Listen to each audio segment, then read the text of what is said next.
366 video series.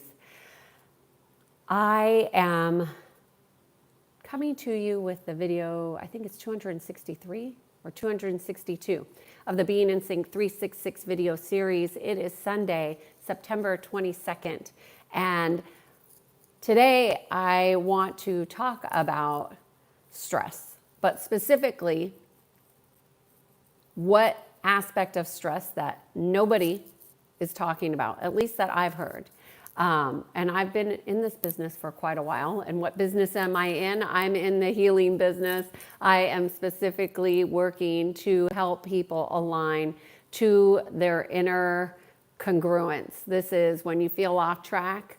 I help people get back on track through physical, mental, emotional, and spiritual aspects. And we have aspects of our layers that run patterns, and patterns are what cause us to go out of sync. So I help people realign to being in sync.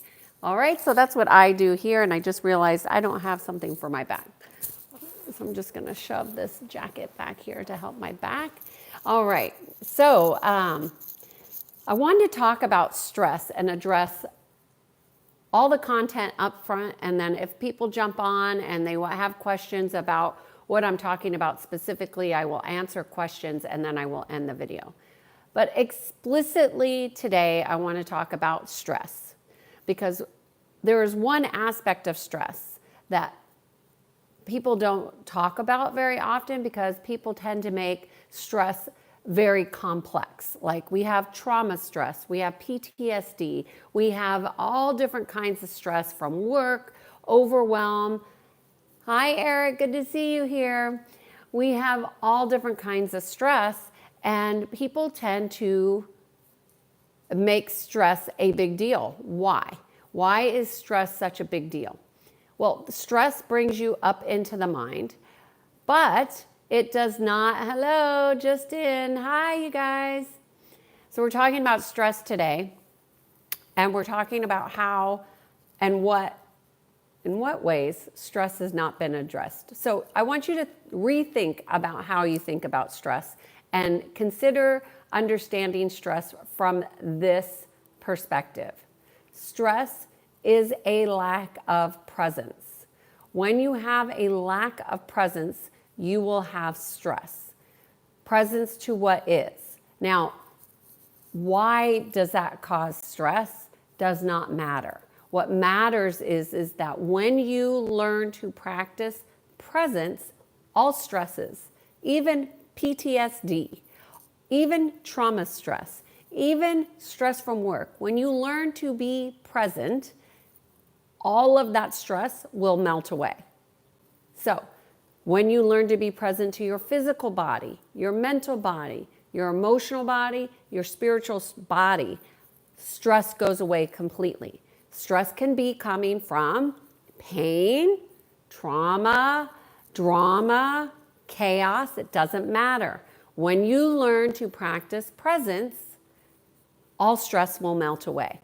That's not unique to me. That is not unique to any guru out there. It is a fact.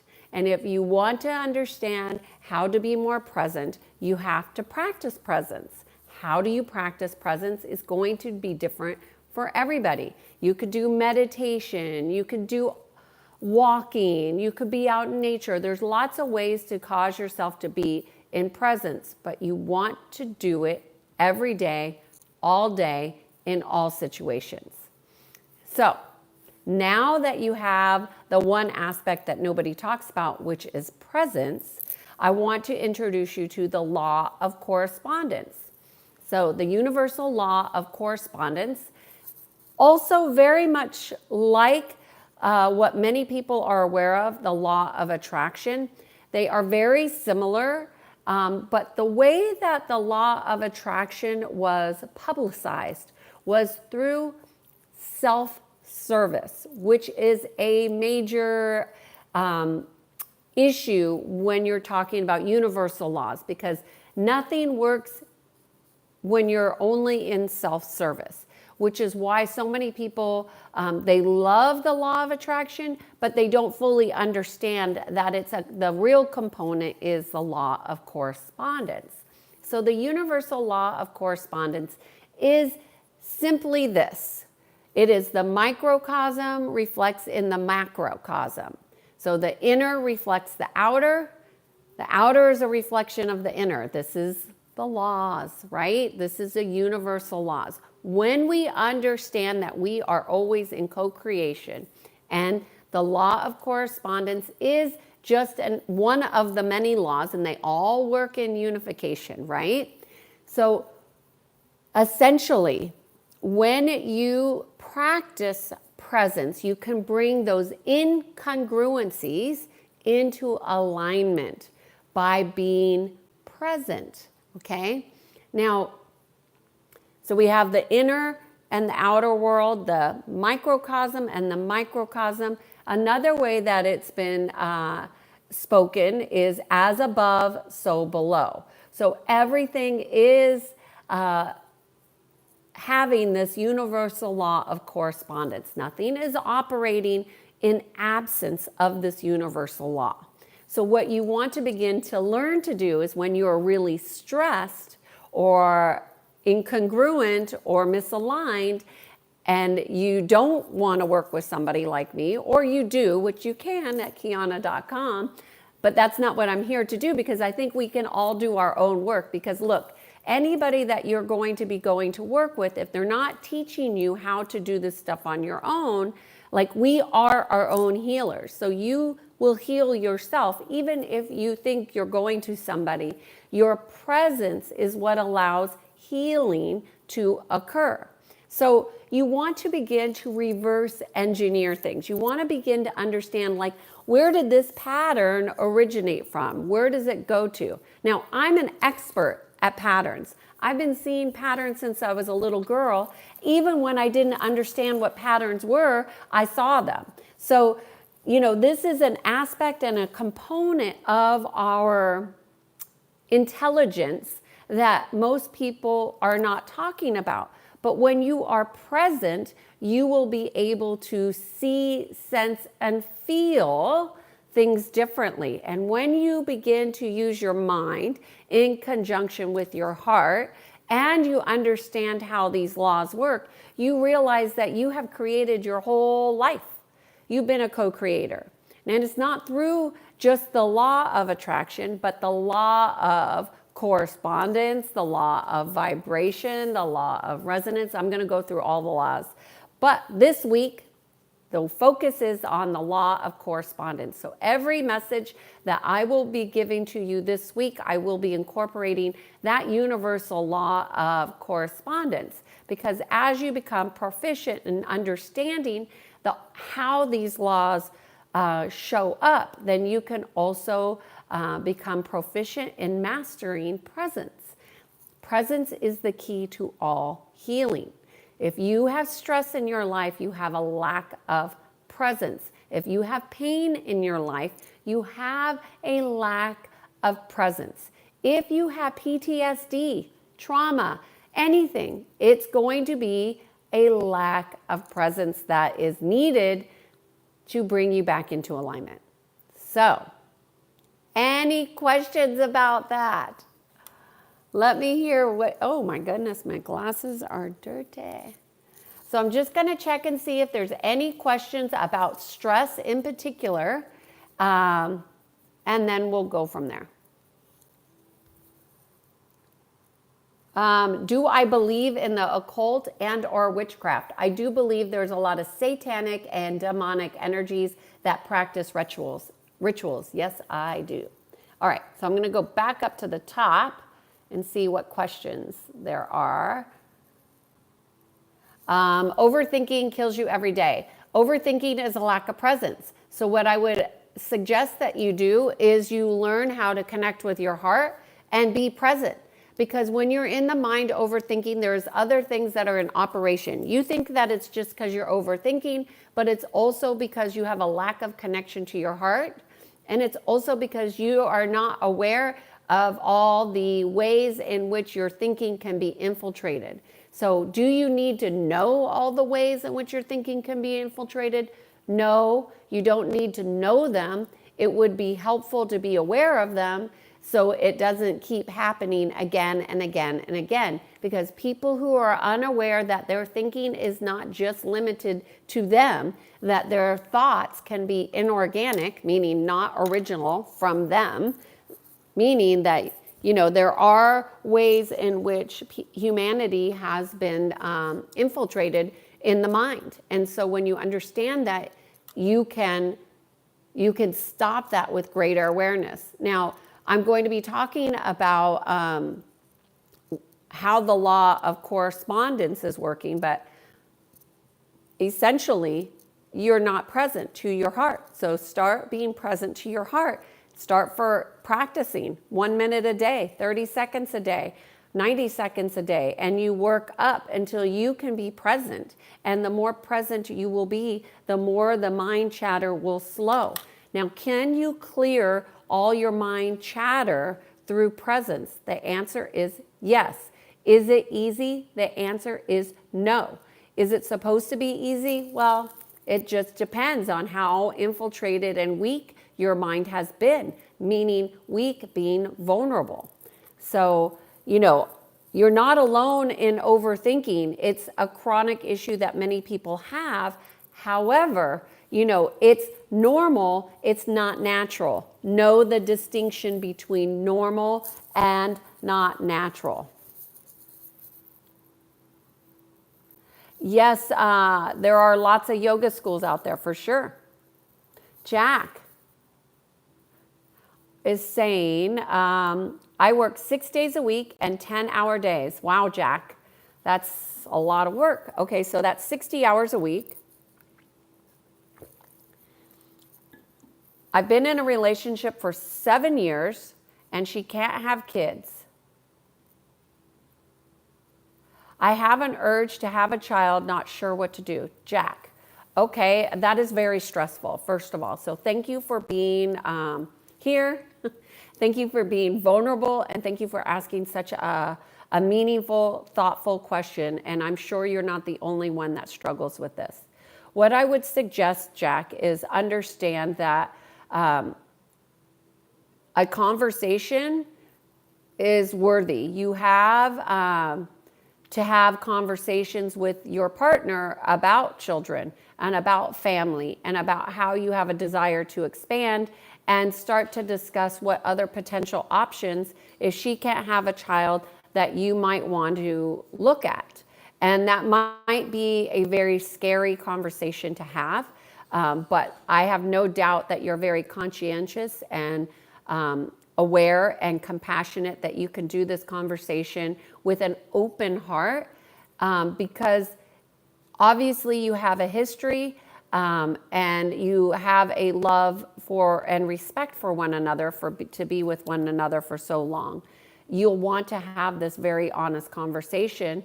And then what I would encourage you to do, Jack, is really look at your values. And, because kids take time to raise, and they take a lot of time. So, if you're working 60 hours a week, that's significant. That doesn't mean you can't have time for children, but you would have to adjust. You and your partner would have to adjust. There are many ways in which children can come into your life, even though she can't physically carry a child. There are many different ways in which you can expand your family. So look at your values, look at your alignment, look and see if you and your partner are committed to one another for is this a lifetime? Is this the commitment that you want to have forever? Like, really have that difficult conversation. Now, I don't think that has to be a stressful conversation if you're present. If you're present in your heart, and that means like really speaking from the heart, I do not think that will be a stressful conversation. I do think that you will get greater clarity if you have that conversation. Okay? I hope that helps you, Jack.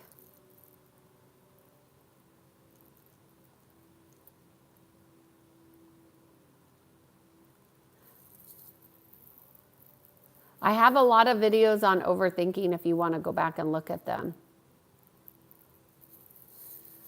Somebody is asking, can you tell me about karma? Karma is repeating patterns, right? So the repeating patterns, not just from your own experience or frequency, but it is of your genes, of your DNA. So your lineage, your ancestry, and karma it's patterns. That's all.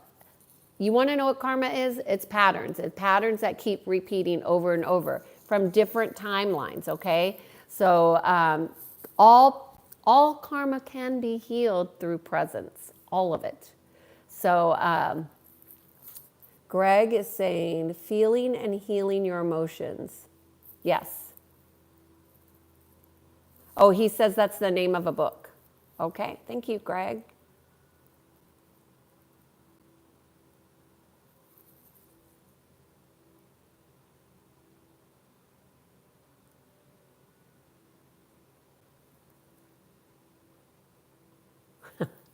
What is the universal law of, I don't know.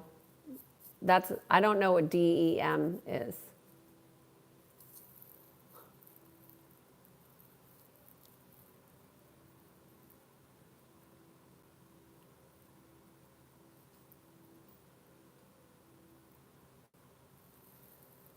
I'm just looking for questions here.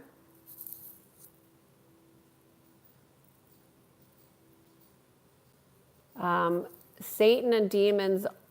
So the rocker thinks that Satan and demons aren't real. All right, well, just go look at what's going on in the world, and everything is of God and creation, but some energies have been misguided, misled, distorted in ways that you may not understand the rocker. So your beliefs are powerful, and they will determine what you are able to see or not see. So you may not be willing to see what is because of your beliefs, okay?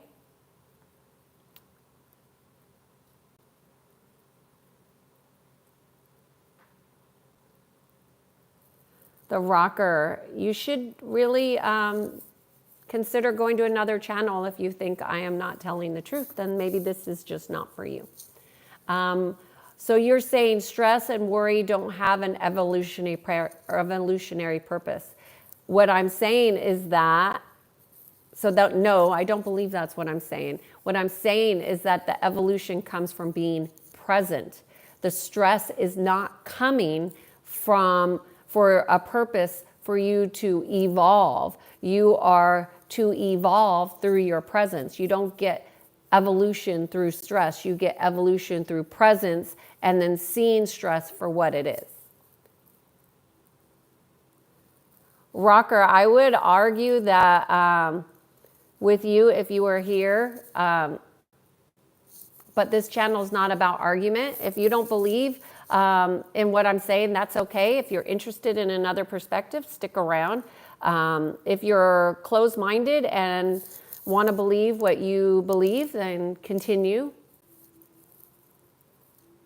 what you're doing and maybe do it from another channel. HVAC engineer is back. All right.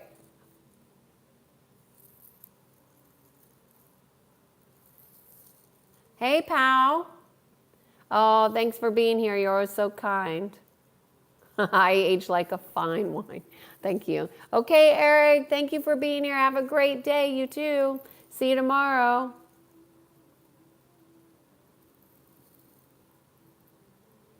Well, I think presence is an interesting process because I would say like how you address work. Somebody's saying, HVAC man is saying that he works 65 to 80 hours. And so when you're working, can you be in presence? The answer is yes, you can be in presence. However, there needs to be a practice of being present. And oftentimes our work, when we work a lot of hours, like I used to work that many hours as well, and I would say that my lifestyle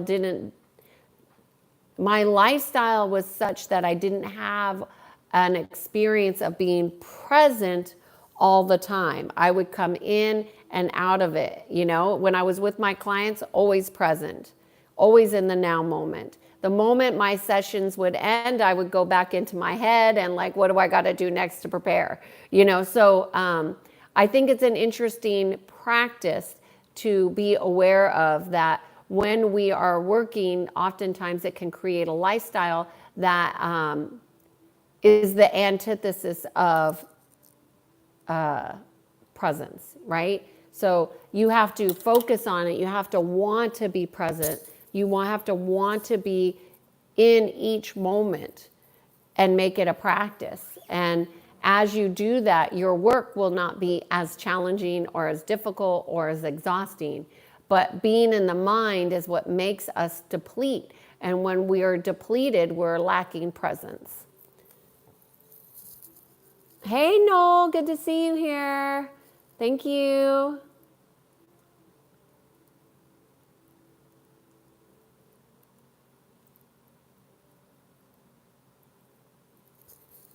B is saying it's all about the frequencies and quantum resonance. Yes, B Bob, that's what we're talking about. The law of correspondence today, and really how we create from the inside out. And if we have a lifestyle that is incongruent with presence, whose responsibility is it to get it back in alignment, to see what we're doing to create this experience? The inner world creates the outer world. The outer world is just a reflection of the inner world.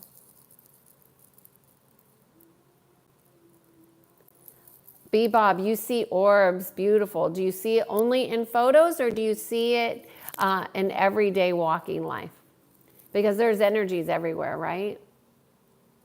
Albert, yes, be careful what you wish for. Be careful what you create, but not from a space of fear, but a space of power and empowerment, because we are so powerful. We are so powerful that what you put out, you get right back. That's why when I see people writing really crazy, harsh, mean messages in the chat, I'm reminded of how much people don't understand about what they put out, they get back. It doesn't hurt me.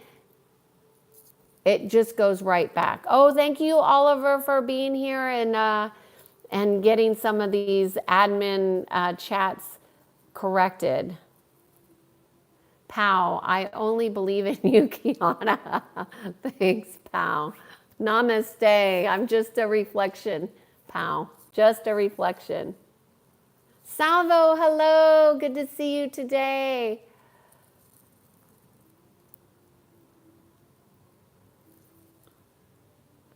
What do you do if you are a man that lost his purpose due to PTSD? Okay, first I have 2 videos, yesterday's video and the day before, where I address certain aspects, okay, that would be instrumental in things that cause PTSD. I didn't say that in the video, but I'm telling you now. So what would I suggest for somebody who's lost this purpose? Well, what I would tell you is that that's disconnection, and you can reconnect with your purpose and your intention. And you may not know what your purpose is because you're disconnected from your soul. And if you've been disconnected from your soul, you might have other nefarious energies kind of dangling and sucking your life force off. So what you would want to do is go watch some of the other past videos where I tell you exactly how to address those things. But also what I would say is take the intention setting class and make it your goal to become present, because that will cure your PTSD. First of all, PTSD is not a forever story. It's a way in which people can describe their experience. You are not what happened to you. You are your experience through your perception. As you expand in your perception and understanding, your healing will transform that experience into something that can be leveraged, that is no longer a trauma or a drama, but a reason to live that will transform. So I hope that's helpful in a short stint. I should have recorded that. That was really good, actually. I think it was anyways. Let me know, Anonymous, if that helped you. Okay, I believe not all stress forms. Stress is a moment to reach one's limit. Well, we are limitless, so that would be a belief that you have that we're limited. If one has a progressive mindset, then the moment of limitation is an opportunity to realize our potential for areas of growth and peace. I agree. So we're in agreement. We are limitless, but our perceptions are going to be based on our beliefs, and our beliefs have been conditioned by many of us, and we're not challenging our beliefs because people are in their ego, and people aren't present to do that because they don't know that they're supposed to do that. So how do you do that? You do that by getting present every day for every moment that you possibly can, because that's the moment in which we can heal. That is the moment in which we expand. And presence is not a thought, it's an experience.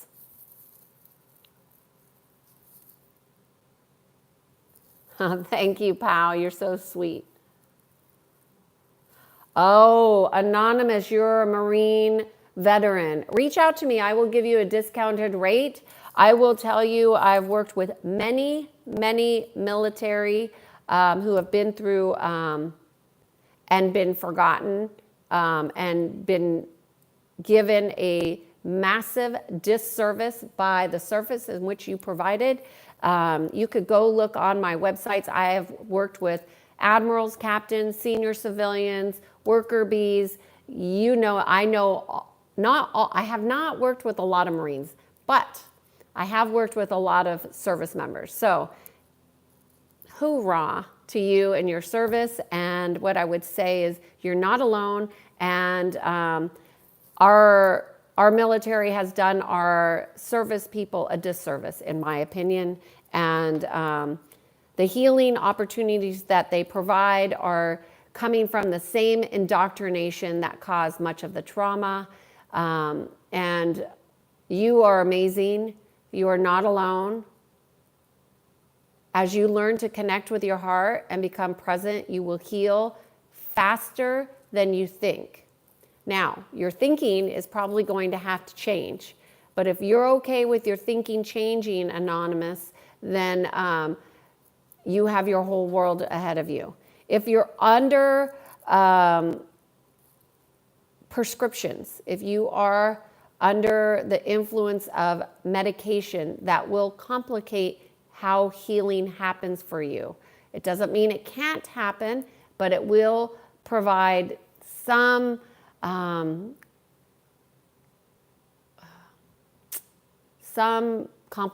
it will make it a little bit more complex, okay?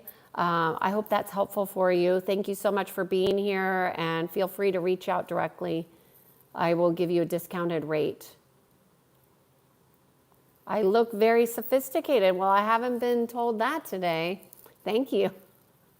Maybe it's the glasses. Okay, I just saw on here, Anonymous, that you're taking so much of the meds. Yes.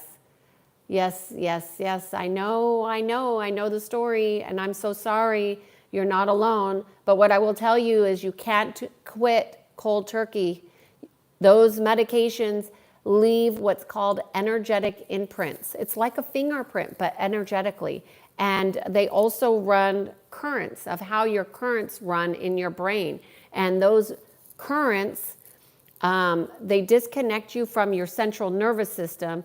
And so what happens is your central nervous system continues to be infiltrated and running at high levels, but your brain is disconnected. So the stress in your body is still there. It's just your perceptions change and get distorted. I'm sorry. This is not a traditional method. I'm not a doctor. I'm not a therapist. I am not a psychiatrist. I just am speaking from my own experience and working with clients in a holistic way. And you can go on my website, even on this YouTube. I have clients that have been on medicines for over 15 years. They had no experience of withdrawal. Now, we did have to taper and work very diligently, so they didn't have the experience of withdrawal, but you can go see Neil's message on YouTube. He made it because he didn't think he could ever get off the medicines, and he wanted everybody else to know that they could change too. So that's why he made that video. Hoorah! Yeah, you could do it. You could do it. We cannot focus, Joseph, we cannot focus on politics and elected officials because the collective consciousness changes as you change. So when you stop pointing the fingers of what these elitists are doing, you can really make some huge adjustments with the collective consciousness. Anonymous is saying that the VA was treating him for PTSD and gave some magnetic stimulation, and it made you go from 219 pounds to 155 pounds in 6 months. Anonymous, I just want you to know, and I'm going to actually look in the camera. I just want you to know that you are not alone. Honestly, you are not alone. This is not happening to just you, but you clearly are on this live stream for a reason. So I'm going to speak directly to you and anybody else who watches this video that you are not your diagnosis. That's number one. That is not who you are. You are much more than anything that anybody could label on you. Okay, so that's number one. So I would suggest refusing any labels or diagnoses as your identity. So that's number one.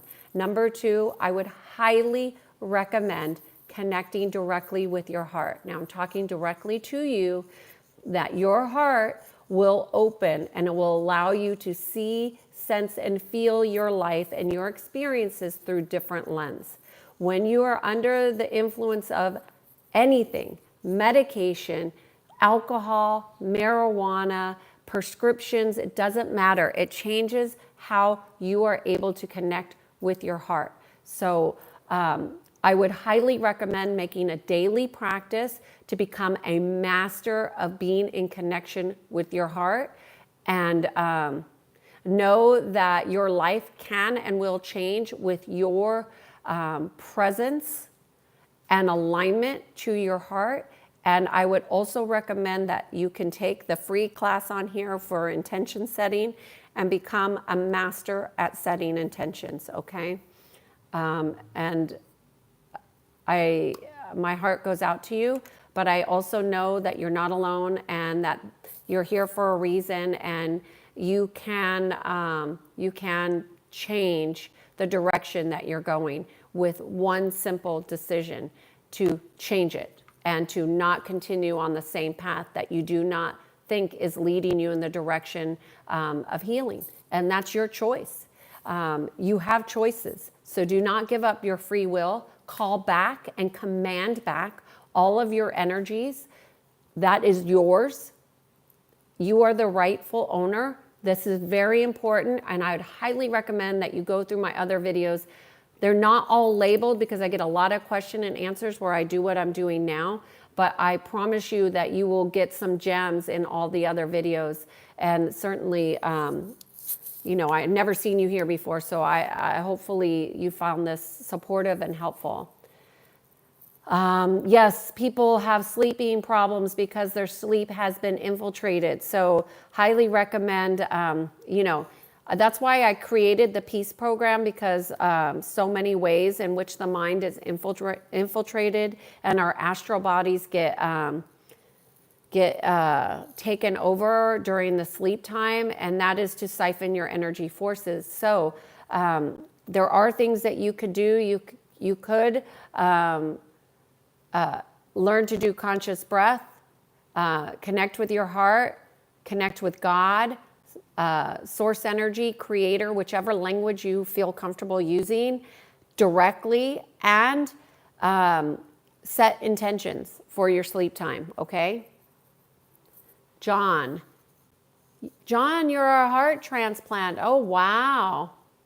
No, I'm not a doctor, John. I would not suggest stopping your medicines that you might need to survive. That is not at all what I am suggesting here. And if that got misinterpreted, I apologize. I am not a doctor. I am not a therapist. I am not a psychiatrist.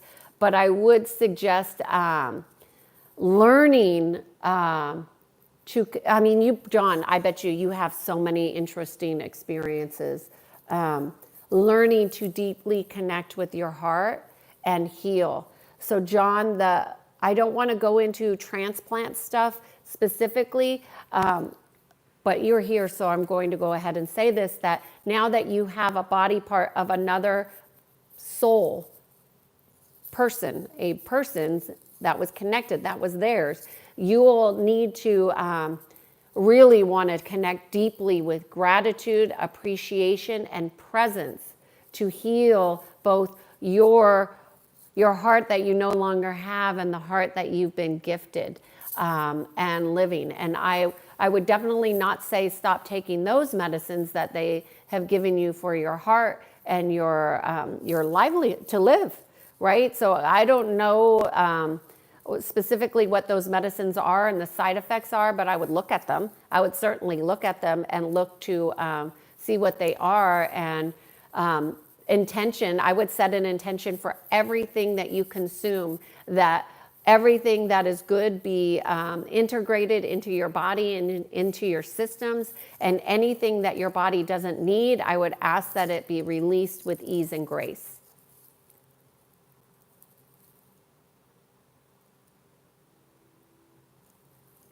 Yes, Salvo is encouraging you here, John. Oh, John, you are testing me. You know better. Good, I'm glad. You should not be getting medical advice from somebody you don't know, period. Even on this YouTube or any other YouTube. I'm just simply sharing my experience about getting present, and that medicines can interfere with our ability to be present sometimes. So look at the side effects and see what they are. That would be interesting. Austin is asking, how do we become connected to our heart? Well, the conscious breath, you saw me just take a deep breath, is really important. Your intention, putting your hand on your heart and just simply being in the breath and breathing is helpful. Acknowledging your heart is a way to do it. Acknowledging that your heart is beating. This is a good way. Giving yourself time, 5 minutes every day, to just be present to your heart, to listen to your heart. And when you become connected, you will sense things differently. And when you're connected to your heart, you can then connect deeply to your soul. And then you won't be lost. You won't be misguided. You won't be as easily manipulated or misdirected. That doesn't mean you won't be challenged and have to face some hard truths, but you will be able to live life in a more fulfilling way. Hopefully that helps you. Yes. Salvo is saying that's a question for a doctor. Correct. And this is about spiritual well-being. This is about alignment. Yes. And I don't give medical advice. Good, John. Glad to hear you're thriving in life. Good for you.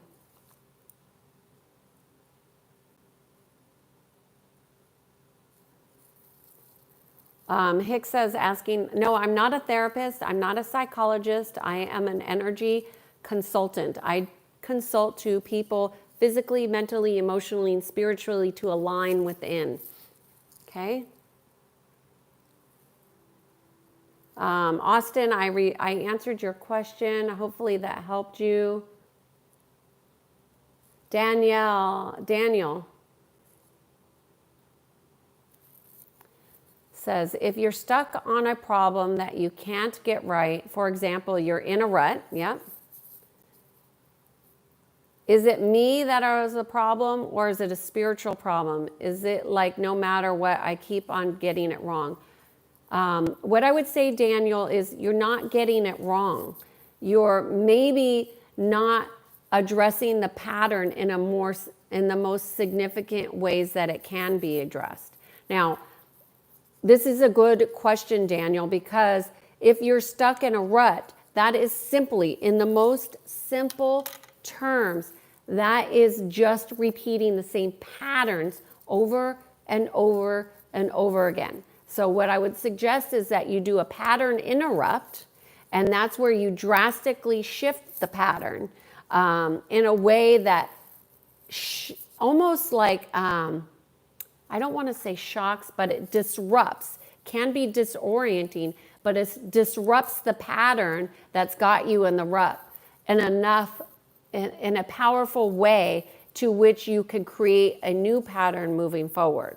Now, there are many ways in which you could do this. I don't know what problem you're having where you feel like you're stuck in the rut, but you're asking if it's a physical, mental, emotional, or spiritual problem. And what I would suggest is that it's probably all of them connected that's incongruent that is causing the problem. So when you're identifying where a problem comes from, that a problem that's a pattern in one system, let's just say spiritual, since you brought that up. When you have a spiritual infiltration or pattern that hasn't been recognized, it will influence all the bodies. Why? Because everything begins in the non-physical. And it's called a spiritual immunity, right? So when we create a strong spiritual house, which I talked about in yesterday's video, and also the day before, part 1 more, when you create a strong spiritual house, your ability to see and sense the patterns can become more attuned because you have higher states of awareness. So you already know you have a problem, so that's a good thing. So I would first identify what the problem is. And maybe the problem is multiple things, but write down what you think the problem is and then all the underlying other problems. And then look at that list and say, okay, what's the root of the problem? If you want to go to the root, that's what I do for every day, all day. Like I always get to the point of causation. That's why my clients have such good reviews, because I always go to the point of causation, and that will shift all of the patterns. Now, if you're somebody who is dense, meaning stubborn, closed, mentally rigid, doesn't like to change, it will be harder for you. Doesn't mean it won't be successful. It will just be more difficult for you to see that it's making a difference. Does that make sense? Hopefully that helps. Austin, you are very welcome. I hope you found that helpful. I am from California. Okay, I've gone through all the questions. So the key to all stress, regardless of what the stress is always going to be present. How you get present is not going to matter as much as getting present every single day and making presence a focus, to becoming a master of presence. And that will help you alleviate all stress. It doesn't matter where it comes from. So if we have a high amount of stress, it's going to be that we have a lack of presence. So we want to create practices that work for us to become aligned. So my name is Kiannaa Sadge. I guide people to peace. I do these videos every single day on this series. I am live from 12 p.m. to 3 p.m., somewhere in between that time, Pacific Standard Time, in which I come on here with a different topic and I talk about how those topics influence us in getting aligned. If you have a topic that you would like me to cover, please leave it in the comments after I hang up this live. And also, cheers to being in sync. Thank you for being here. Thank you for your presence and for your great questions. These were really good questions. And I look forward to seeing you tomorrow. Consider the law of correspondence throughout all of your interactions today and have a great day. Thank you. Bye-bye.